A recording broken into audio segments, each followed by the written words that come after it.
Hi, everyone. My name is Pumi Ndobo. I'm the Digital Cluster Exec responsible for sales in Gauteng. I have the great pleasure of welcoming you to episode 6 of the Inspire series. Last week, we heard from Colin Coleman on purposeful leadership from a global perspective.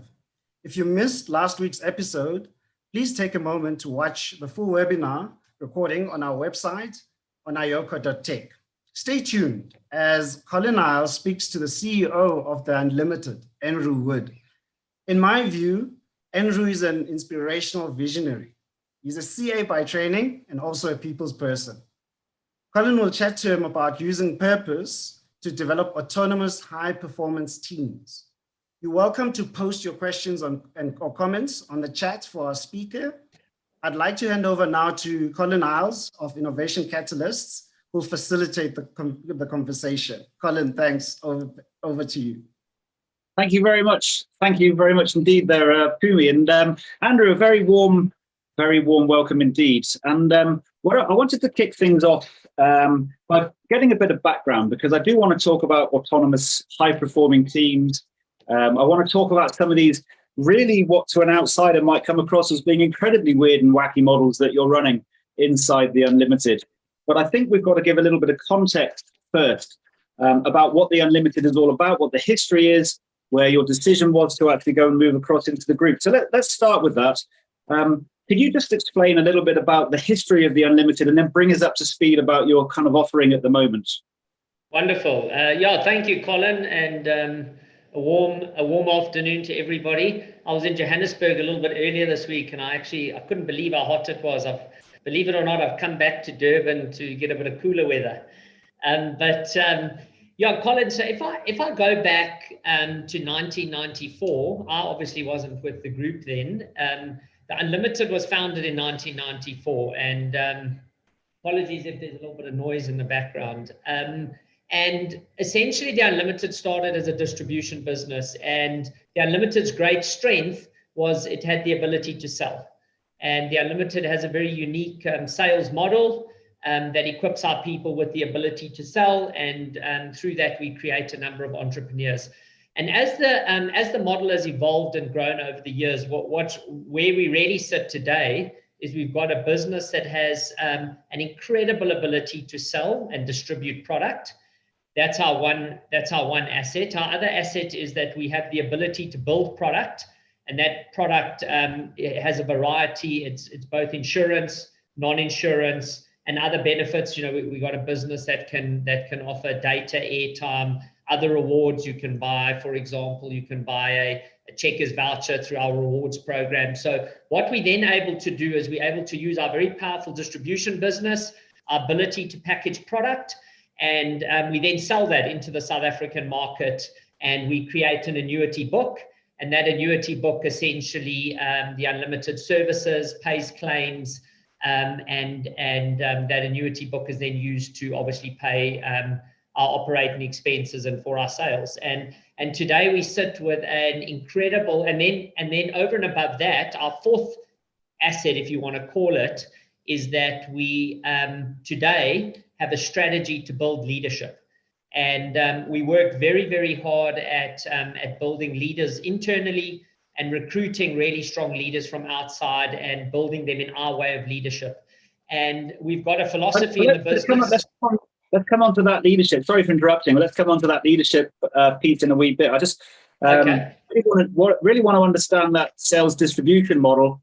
Because and if you can explain it in a way that I can understand it, then obviously everyone on the call is going to understand it, because it's quite unique, and it sort of comes from the history of the Unlimited group.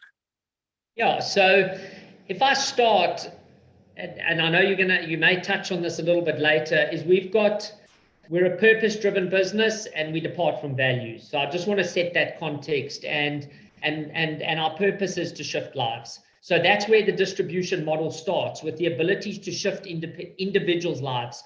So individuals come into our business straight out of school. You don't need a degree. You just need a matric and an ID number, and essentially you can join our business. And we teach and train individuals how to sell. We have a very unique sales model, and what we do is we teach them to sell, And at the Unlimited, they then have the ability through that sales model to be able to become entrepreneurs and own their own business. And the average owner goes from an entry level, what we call trainee, to owner in anything from 7-8 months to 15, 16 months. And then that individual owns their own business, whether it's between 15 and 100 people, and they have the ability to really earn some incredible money. We've got some unbelievable stories of guys who we have a guy in our business who was a bricklayer, came into our business. He now has 300 people 300 people under him, and he earns a seriously good salary, well, a seriously good income in a year. They're not salary, these guys. And essentially what they do is they sell our product, the Unlimited's product. We provide the infrastructure, the support, the product, and then they sell our product, and we then, the Unlimited, service that product and look after those customers. And what sort of infrastructure do you provide them? And I guess, how did that change over the last kind of 12, 18 months with COVID, if it did? Yeah, great question. So we have two main distribution channels, of which 95% of our sales come through. It's a traditional not traditional, but it's a telesales model where we have guys in call centers who are selling. And then we have face-to-face people guys are walking the street selling product for us. In terms of your question on infrastructure, obviously on the telesales, we provide the offices, the telephones, the computers, the telephony. We pay for all of that, and that's the infrastructure. And then we provide them with product scripts. And then in the background, we keep them safe through things like QA, making sure from a regulatory point of view, the guys are doing what they need to, and really keeping their businesses safe, but providing them with every effort to, sorry, there's been no trucks here the whole day now. There's been 2 in the last 10 minutes. So, sorry. I know, I love it. If you could organise for some pets to join you as well, and maybe children and wives and partners, even better. Yeah. So anyway, so that at a telesales level will be the infrastructure, and on the face-to-face side, not too dissimilar on the keeping them safe part. We keep the guys safe. We provide them with incredible product. We then also, a lot of those guys have offices or branches that they go into in the morning and collect their merchandise and stock and all of that. And we provide all of that for them. So really, they need to go out and sell and be the best salesman they can be, and we look after the rest. Okay, so that's kind of, I suppose, quite a traditional model in different parts of the world, and certainly a number of companies are doing that here in South Africa in different product sets. Is this the reason why many people on the call or listening to the videos that are published afterwards probably haven't heard of the Unlimited? Potentially. I mean, the Unlimited has never gone above the line at a branding level, and that's potentially a reason that maybe a lot of people on the call haven't heard from the Unlimited. And then our sales, well, they're not ours, but the independent sales guys, they have their own brands and their own, and so, for example, they might call themselves, one of them is Capital Growth, and they have a brand, but they sell the Unlimited product. So that's potentially a reason. And just we have been deliberate in the past that we have put our channeled a lot of our money and spend into growing these sales agents and into product and into creating the best value for money product in the market, like for like. And we haven't necessarily put that money into above the line marketing campaigns. And that's probably a reason why we're not as well known as some of the other big players in the market. Well, we might come back to that, but just to put to give people a sense of the scale, how many people are you covering at the moment, would you expect? Just roughly. Are you talking customers? Yeah. We've got about 600. We've got 650,000 customers on our one book, and then we've got over 300,000 customers on our cellular book. So just under 1 million customers we cover in South Africa. It blew me away when I heard that number. It's a significant number of people considering how unknown you are because of that decision not to market above the line through the normal media channels, which most other organizations are doing. It seems to be working incredibly well for you. I assume it's a lot cheaper to go down that approach as well. It may be. I think strategically, though, we are looking at changing that to be more relevant in the South African market. We're a purpose-driven business, and shifting lives is one of our purposes. And it started with our sales agent. We've got to shift the lives of our customers through incredible product, through paying claims, et cetera. So yeah, we're always looking for how we can invest our money into shifting people's lives. And the number's actually a lot more than 1 million, because the majority of people who have cover with us would have 2 or 3 dependents under them. So you're probably looking, north of, when I last looked at the numbers, 4.5 million people are covered. Wow, that's amazing. What was it that made you take the jump into the Unlimited? You joined in 2015, and I'm just going to be really blunt about this one. Sales and insurance sales companies is not for everybody. And I know you don't want me to say insurance sales, but those are your core products. At the moment, you offer a lot more than insurance. But not many people would look at that and say, yes, I definitely want to get in it. But something sparked your interest in 2015 to move into the Unlimited. What was it? I'll be 100% honest with you and all the listeners. When I got a phone call in late 2014, I had never personally heard of the Unlimited.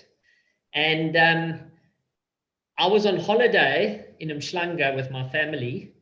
I had 2 very, very small children then. I've now got 3 children, 1 very small one, and then 2 a little bit older.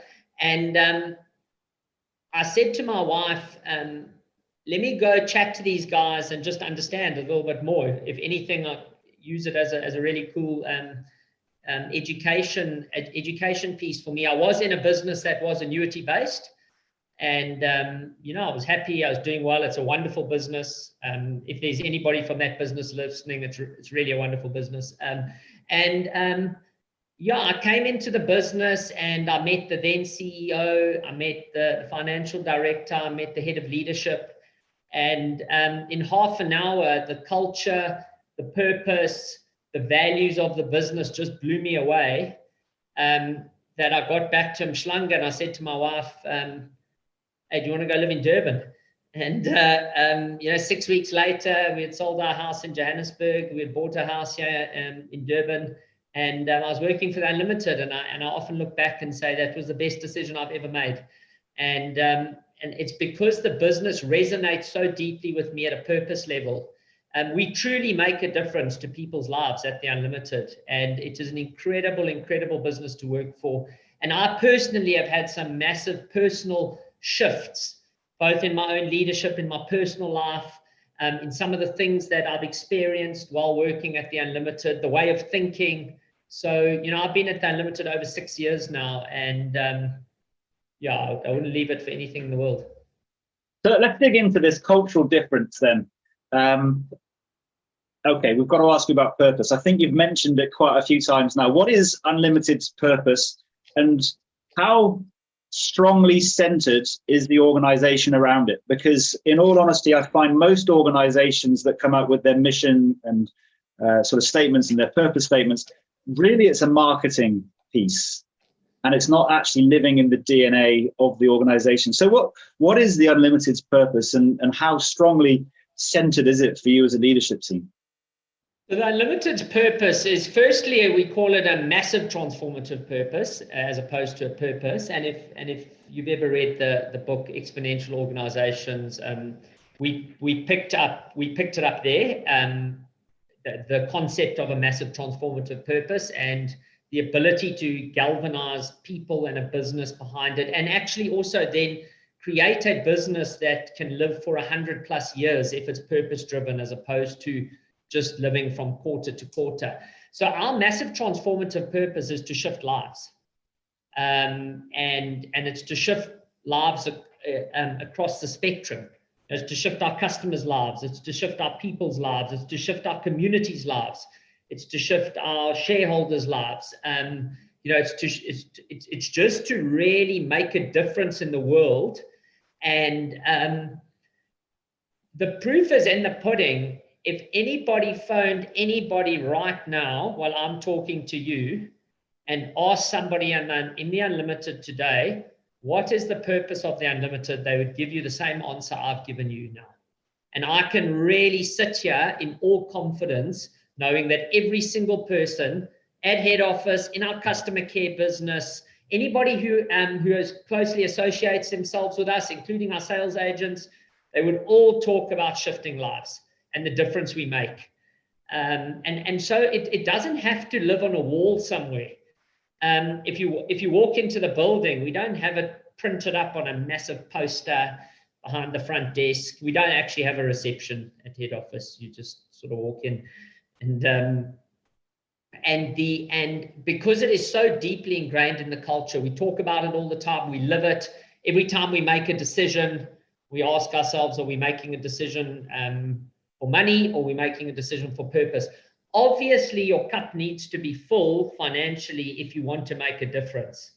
I mean, there is some reality in that we need to make profits, and we need to be efficient, and we need to do that to be able to make a difference. But the real decision making, the real crux of it, comes down to purpose. And it's also at board level, you know. Was it? I was just going to say, we'll come back to the board level in a wee moment. Have you got examples of how you refine your decision making based around that purpose?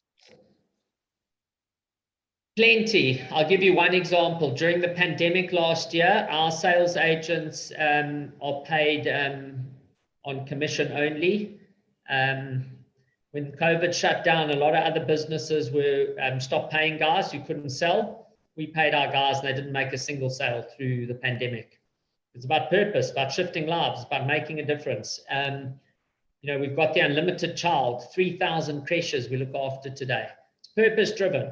You know, our products we produce, our products are comfortably 40 to 50% like for like, cheaper. I hate that word, but less expensive than any other product in the market.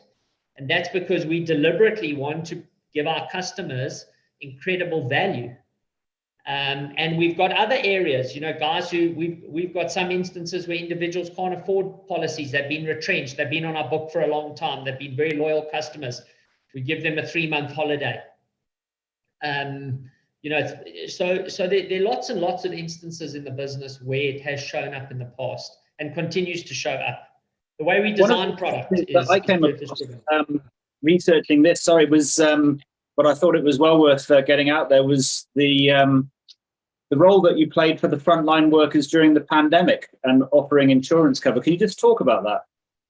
Yeah, the Heroes campaign, it was called, and we offered all frontline workers up to 100,000 Rand in accidental death cover. I think you called me there off, but yes, and that was last year during that, and that was purely just to say thank you to those frontline workers, to know that if something happened to them while they were traveling to work or in the front line, that they would have cover for free. And that cover actually still today doesn't even have an expiry date on it. The guys who signed up on that cover are on that cover. And we're not going to say, hey, that was a 3-month or a 6-month or a 12-month. It's cover. They're on our books, and we'll look after them. And if they choose never to buy a product through that, so be it. How did you take that decision? Because you know, you've already named a couple of things which are directly and negatively impacting your bottom line. In a normal organization, you'd look at these and go, look, one way or another, we're either taking dividend out from private investors or we're taking it out from public shareholders. How do you go through that decision-making process? Because you're putting money into the Unlimited Child Foundation. There's clearly an insurance premium you're having to pay to get cover for the people that have taken up this offer in the frontline, workers. There's a cost for paying out effectively salaries, to staff who aren't generating income during this pandemic. So there's not one of these which is particularly, at least in the short term, good for your P&L. How do you take this decision about when to stop? So we're building a 100-year business, is our vision, to build a 100-year business for our children's children that'll still be shifting lives effectively 100 years from now. We're building a business that will still be shifting lives 100 years from now. So we don't make decisions with a quarter's results in mind or with 6 months results in mind. We take decisions that are going to be good for the long term and the long game. And with that Heroes campaign, it was the right thing to do at the right time. To pay our sales agents through a pandemic was the right thing to do at the right time. Coming through a pandemic, that is one of our key assets. We need a strong, powerful workforce. We have one of our underlying philosophies as a business is win-win. If you're winning, I'm winning, the shareholders are winning, etc., etc. So we really depart from win-win on all fronts. And then, yes, there's absolutely always an element of commercial viability to any decision. But sometimes you just look at it through a slightly different lens of purpose and not always the numbers. I don't want to sound, I don't know the right word, but we absolutely do make decisions through a commercial lens. But sometimes we look at things and say, well, commercially we can make it go round, but then in a purpose-driven environment and building a business for 100 years, this is something we need to do. And then we become purpose-driven and not profit-driven in the short term. If we build an incredible brand where people want to come work for us, the best leaders in South Africa want to come work for us, we can build an incredibly big business. And we may have to have some short-term financial pain to get there, if that makes sense. So we're investing heavily now in leadership and people and recruiting ahead of the curve, when a lot of companies in South Africa today are buttoning down the hatches. How does this, is a question from Shane Ward, how does the product set that you've got tie in with this purpose of transforming / shifting lives? It's a great question. Was that Shane Warne, the cricketer? Ward, not Warne. Ward. He's even more important. So we look into the marketplace and look for product that can shift an individual's life. So really good quality product. Today, a lot of our product is around the any death space, accidental hospital cash, accidental death, and then we bundle that with non-regulated insurance products, things like EMS, which is when you get an ambulance, some cellular and data benefits. And we always look to build product where individuals in the market and consumers will get incredible value that they couldn't get anywhere else. So for example,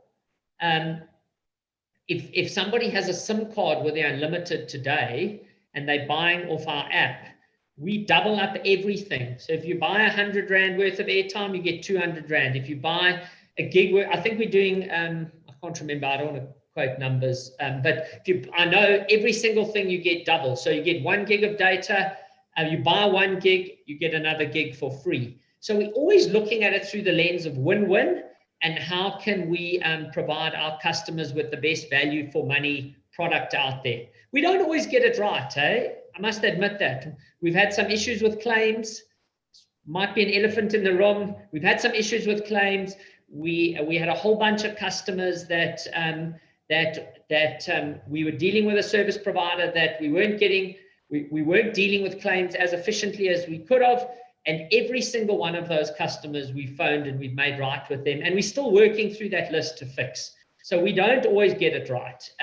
But we do make a commitment to our people, to our customers, that at an intent level, we have to get it 100% right. And when individuals share stuff with us on social media, hello Peter, etc., I read every single social media complaint that comes online every single day.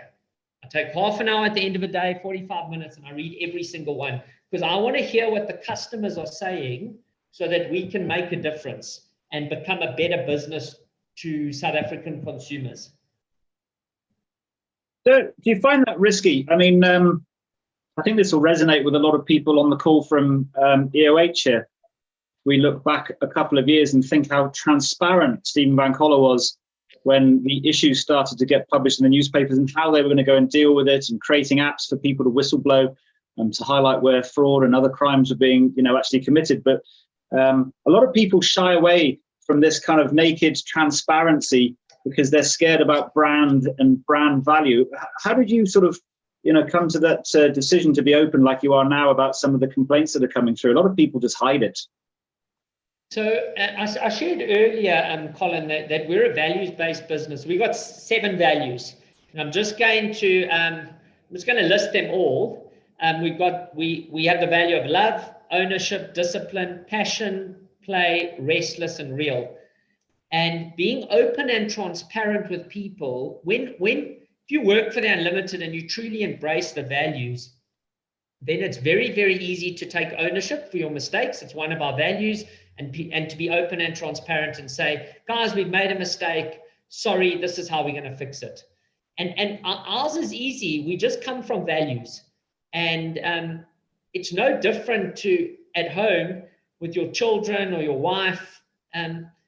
You either resonate with values or you don't. And we as an organization, the people who work for us resonate with the values, and we open and transparent.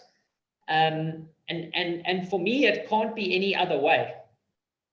And as I say, not everybody's going to see it like that. And we can't keep everybody happy all the time, but we are going to stick to our values. And if we make a mess up, we're going to do the right thing and fix it. And we do make mess ups.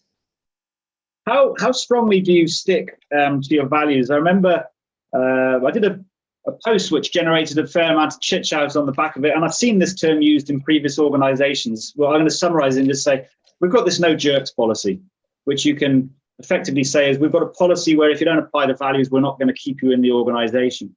Lots of organizations pretend that they're going to do this, and when you look around at the senior leadership team level, you quite often find that it is clearly not being implemented.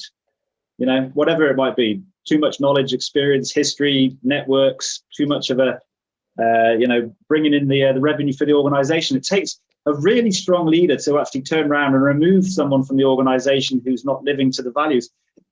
You know what I'm going to ask? Have you got into that position where you've had to remove people because they're not living with your values? The simple answer is yes, plenty of times. And we've got a director who sits on our board, and he shared about 2 years ago, he said, one thing I love about the Unlimited is decision making is very, very simple because we come from our values. We've asked senior people to leave. I don't necessarily want to get into the content of the examples, but we have parted ways with very senior people for values breaks.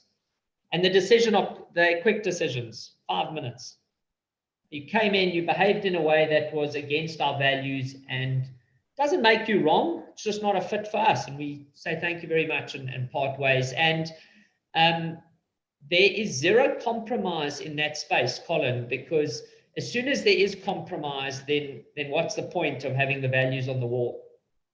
You mentioned the board earlier. How important is it to have the board support on this? It's very important, obviously. But the thing I want to share about our board is our board drive the values down into the business, which is an incredible place to be. So it starts with a board, and our board are incredibly values driven, and the guys live the values, they talk the values. One of our values is play, and play just means enjoy the journey, have a good time. We go away for a weekend, we go have dinners together once every few weeks. We'll sit in a board meeting. I got dressed up for you today in my t-shirt. We just have a good time and we enjoy what we do. We work very hard and we output based and high octane business. But the value start. The point I'm trying to make is the value starts with the board, and I believe our board live the values incredibly well, and that then flows into the business. We celebrate a value every month. So this month we're doing the value march, we're doing the value of passion. Every Friday, the entire head office gets together for between 30 to 45 minutes. We share some stories of how passion has shown up in our business. Passion essentially at Unlimited means, have you gone the extra mile? How passionate are you taking your job? Have you shifted somebody's life today in a passionate way in the work context? And then we get guys to share some examples. We have an award at the end of the month called the Saluta Dude. And the Saluta Dude is for the individual who's shown the most passion in that month in their role, not goofing around outside, in their role. And then we celebrate that. And then annually, what we do is a lot of organizations will have their annual awards. Our premier event internally is our annual awards, where we bring our partners along. And it's really important that we do things that our partners are part of the journey, our spouses and that, because they, the Unlimited is as much part of them as it is the individuals who work for us. And at our annual awards, we don't celebrate the best salesman of the year or the person who saved us the most money or the this or the that. We have our most prestigious awards, or we have an award per value. So we go through a very rigorous voting process, and we have a winner for the value of love. We have a winner for the value of discipline. We have a winner for the value of ownership. And they get a nice big poster in the front of the office, and they carry that award around, and they're the ambassador of that value for the year. And those are so that's how we bring it alive, and we're very, very specific around creating a values-based business. Can you tell me about the award of love? Because I don't think I've ever heard of a company, maybe someone on the call knows one. I don't think I've ever heard love, which is a real shame. What is in the love value? So love is about, I want to read you something. Yeah, and the reason I wrote it down, because I want to actually make sure this really lands with everybody. Do I love myself and others enough to tell them the truth? That's what love is. If you love somebody, you tell them the truth. Do I make a positive difference in someone's life? And do I face my fears every day? That's the value of love at Unlimited. How do you get people to, to buy into this? And so we've got the board level, which is great. We've got the CEO that's walking the talk. How do you get the next level of the leadership team and the next 100 people, especially in the central office area, to go and support these values? It must be incredible. I suppose where I'm going is it must be incredibly time consuming for you. This must be hours every day focused on this. It's not that time consuming, because the culture is very ingrained and the values are very ingrained in the business. As I say, our annual awards are values based. So there'll be an award winner for love every year. We take 1 month a year where we acknowledge and celebrate and bring that value to life. We have monthly award winners, and we have a very systemized way of it. Just lives in the culture of the business. People will sit in a meeting and say, hey, I just want to, what you said to me didn't work for me. And there's no ego. It's just you're coming from a place of love. So the person's like, okay, I understand. Thank you. So it's such a rich part of our culture, these values, that it's not that difficult to bring alive, because they are alive.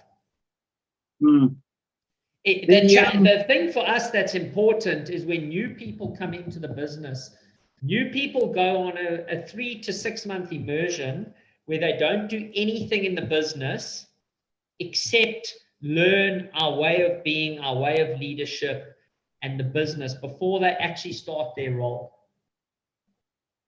Can you just say that again? I don't have anything to read like you did to get the point across around love. I want to make sure I heard that correctly. How long do they come into the business before they actually start doing their roles? 3 to 6 months before they do anything in their role. Do absolutely nothing for 3 to 6 months outside of learn the business, learn our values, and learn our way of being as an organization. We expect nothing at a delivery level outside of that for the first 6 months. Again, that's a huge cost. So if you're thinking about how do you make sure that you get the right people in when you're going to invest that much time to go and train and support and grow, because you're talking about emotional transformation here from the guys that are coming into your organization. You think, I don't know, I don't know, I can't think of an organization they'd come from where they would be as, I don't want to use it in a negative way, as indoctrinated about the values as opposed to their skill or the thing that they do, as you're explaining here. Good word is as immersed. Better one, yeah, I'll use that next time. Yeah, so just repeat the question. I just want to make sure I'm answering the right question. Colin? How do you get the right people to come and join you who are going to appreciate this focus on the emotional aspects of being part of a family, when most people that come to you are going to be coming from fairly standard organizations where it was all about, work hard and networks and product and your skill set. And the reality is the amount that you're thinking of yourselves as a company family is very, very low. Yeah, it's a great question. So we have a pretty robust recruitment process. Person goes through a culture interview first, where our head of acquisition just recruits for culture. And we have a obviously I've spoken about our culture, and then up front in that culture interview, we're very transparent on what working at Unlimited would look like. And we do have people who say, listen, that's just not for me. And we say, wonderful, that's the whole purpose of the culture interview. Then what we do is, if guys are successful at the culture interview, we take, at a time, we take between 20 and 30 people away for a day. And we take them through a very detailed day of our values, our culture, what are some of the things that are important to us. We give them a history on the Unlimited. I go to every single one. I give people an opportunity to ask a whole bunch of questions. We ask them a whole bunch of questions, like a marriage. It's both people must want to be part of the relationship. And then what we do is the individuals then have an opportunity to then say, listen, this is for me or it's not for me. And that recruitment workshop it's a sort of a 24-hour workshop, if you like. We have a dinner together, get to know the individuals. And then out of that, we offer roles. So in that, we're always trying to improve the processes, the delivery of the message, the opportunity for questions. A lot of that is leadership based. So we put guys through some processes where we see their leadership. We put them through some things where we really test them. And the purpose behind that is really around making sure that individuals who come into the business from our side and from their side is a close fit as possible.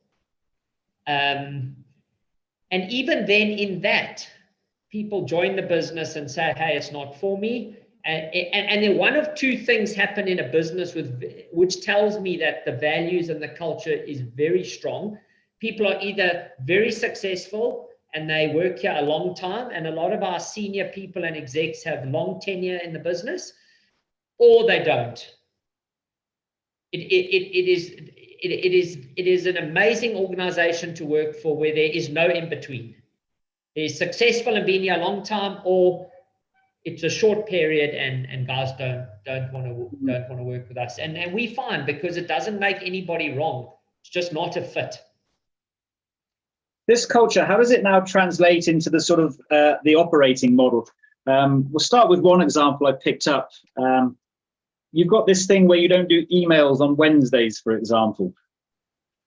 What was the basis, for that? We're trying to get some examples out of different ways that you're now structured against these values and this purpose. So the idea behind email-free, it's email-free and meeting-free Wednesday. So you can have a meeting. I mean, obviously it's more challenging now with the pandemic, and we sort of working on a bit of a hybrid model at the moment, where small groups of people are coming into the office, and we are busy re-looking at all of this at the moment, what a successful hybrid model would look like. But the idea behind it is that people talk to people. And, I, for instance, very, very seldom use a laptop. I'm obviously using my laptop now because I'm talking to you, but I very, very seldom on a laptop, and you'll very, very seldom see me I maybe send 2 emails a week, if that, maybe. And because of that, I don't receive very many, but I talk to a lot of people and make a lot of decisions. So The idea, the culture in the business is that we talk to each other, we collaborate, we move the business forward through collaboration and discussion, and not through email.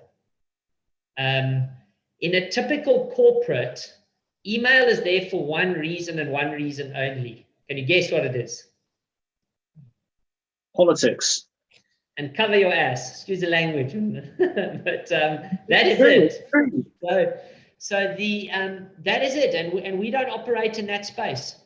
We operate in a space where we talk to each other. If you make a mistake, you own it, and we find a solution to fix it. We don't sit and point fingers and blame. And that, yes, there's accountability. People make mistakes and they make mess ups, and there must be accountability. But we don't sit in a space where someone pulls out the email trail and say, you said that, you said that, you said this. We don't work like that. The issue, you phone hey, I picked up an issue. Okay, how are we going to deal it? Get 3 or 4 people in a room. Nowadays, it's obviously a lot more in teams. But that is really the thinking behind it. And if it were up to me, I would get rid of email in its entirety. Having said that, there is some place for it, and there are some instances where we do need it. This theme I'm always fascinated on, and hopefully it picks up on a question here from Constant as well.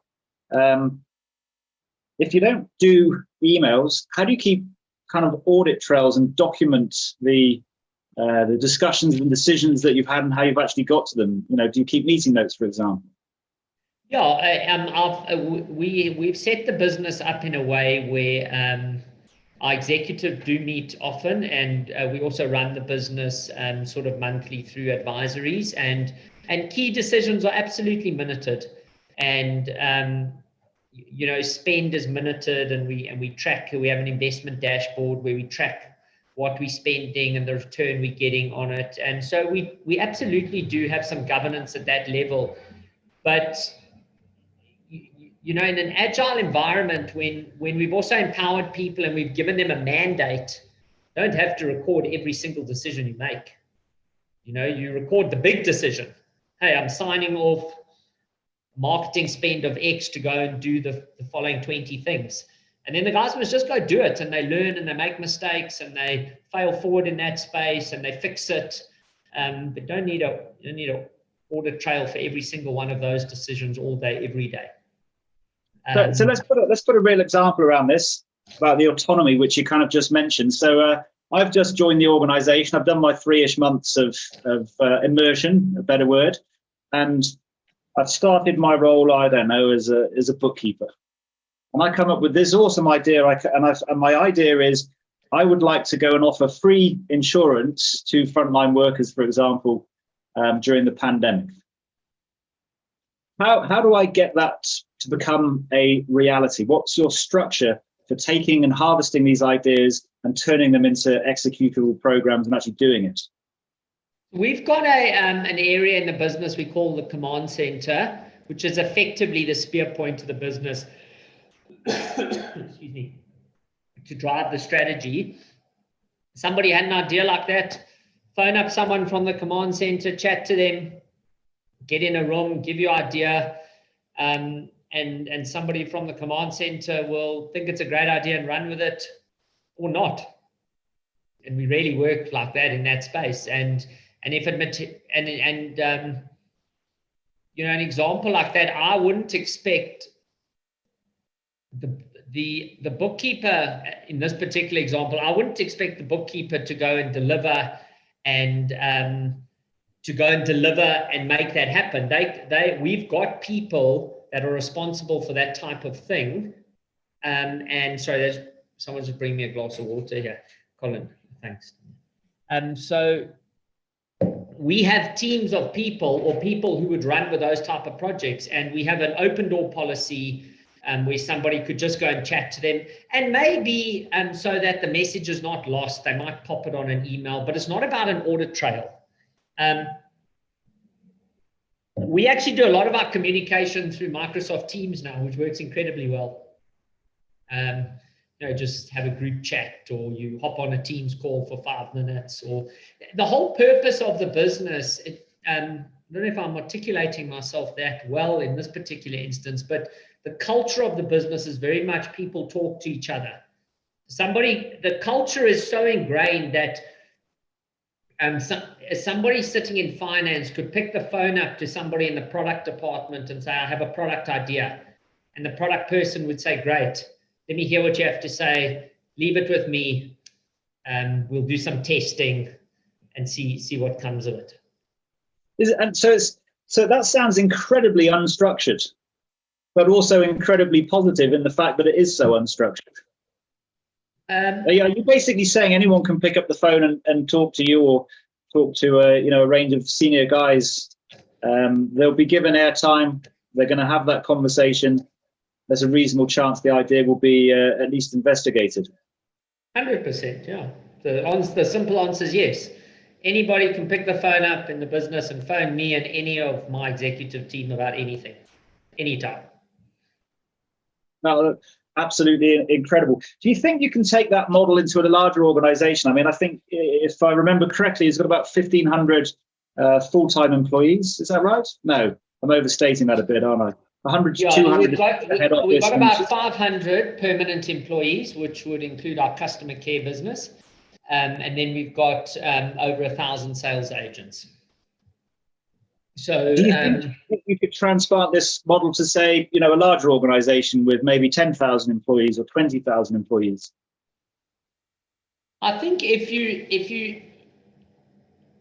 it's structured correctly, yes. I mean, the reality is I don't always have the capacity to take every single call. And so there is a balance. But having said that, I'm accessible, so people can pop me a message on Teams. I'll always read it. We're very deliberate as an executive team, and we don't always get it right. But one of the things we work on is, as executives, we should have 70 to 80% of our time free to work on the business and not in the business. So the business needs to be set up in a way where the operational parts of the business are running. And as executives, you don't need to worry that the operational BAU is being run.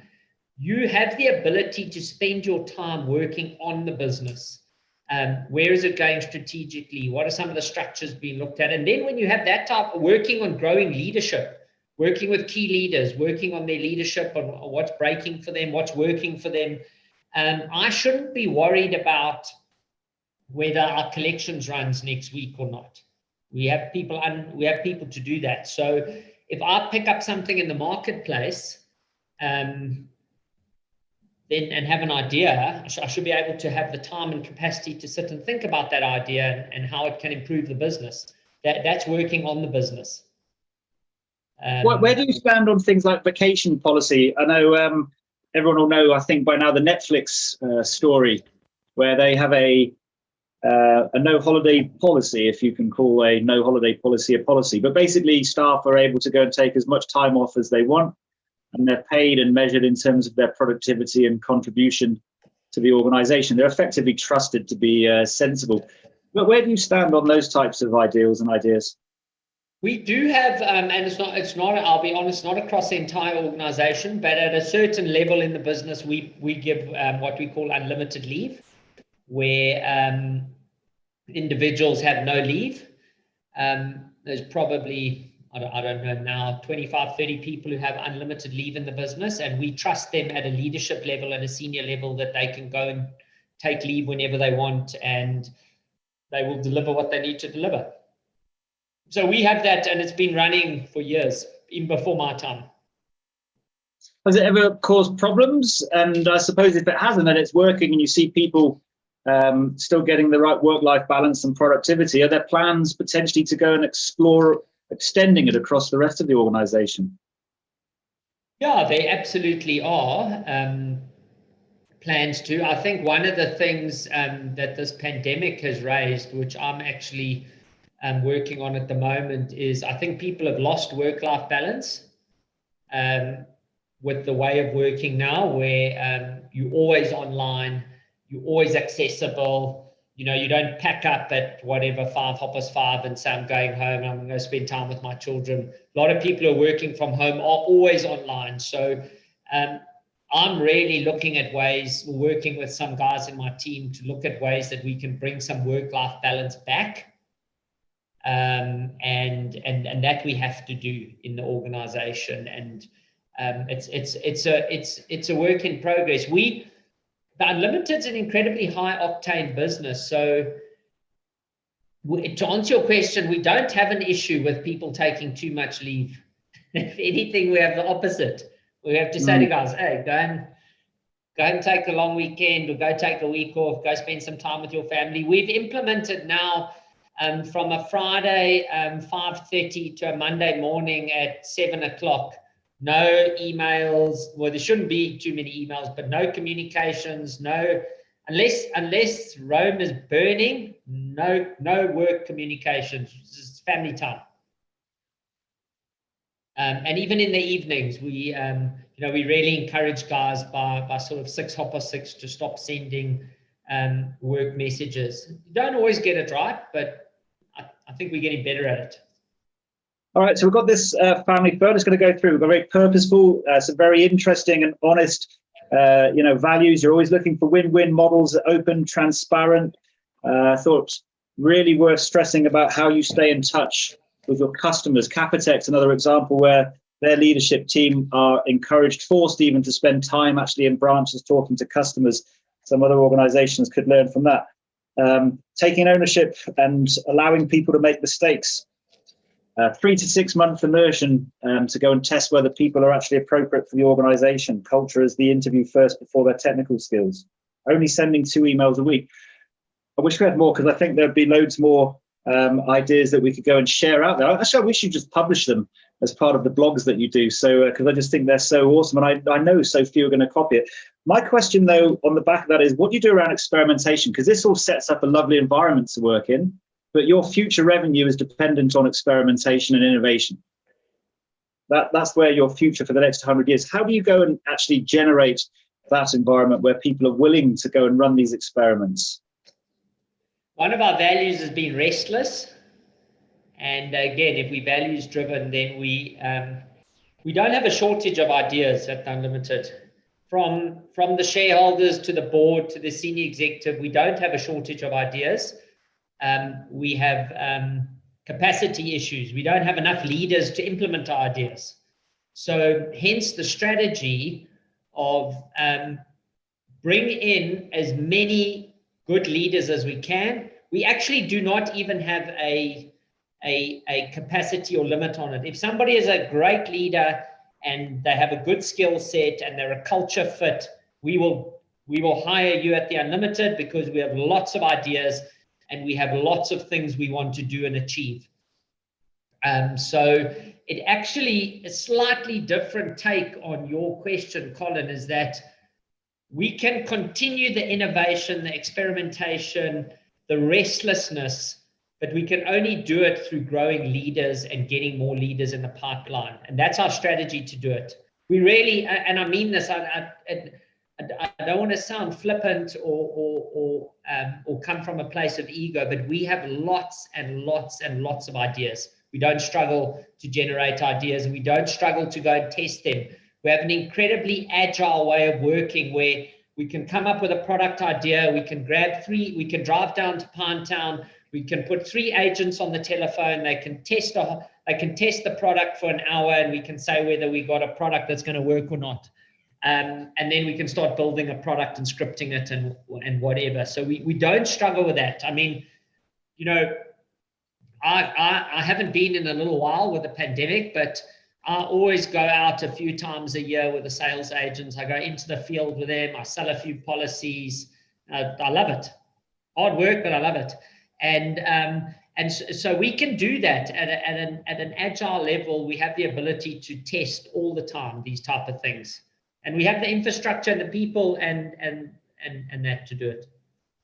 I think that's a follow up there, because I kind of deliberately didn't ask about sprint and agile, because it's just such an assumption of mine that you're obviously applying those types of models. But where you've just taken that last thread is even more experimental. A lot of companies do use sprint and agile or scrum type models, but they miss that experimentation piece you've just described at the start. I think we're going to be running out of time though to dig into that one. But I do want to take that up afterwards, perhaps, and maybe we just write a short blog on it to go and distribute how you do that, because I think that is absolutely fascinating. But I see Pumi's joined us, which means that we're getting towards the close here.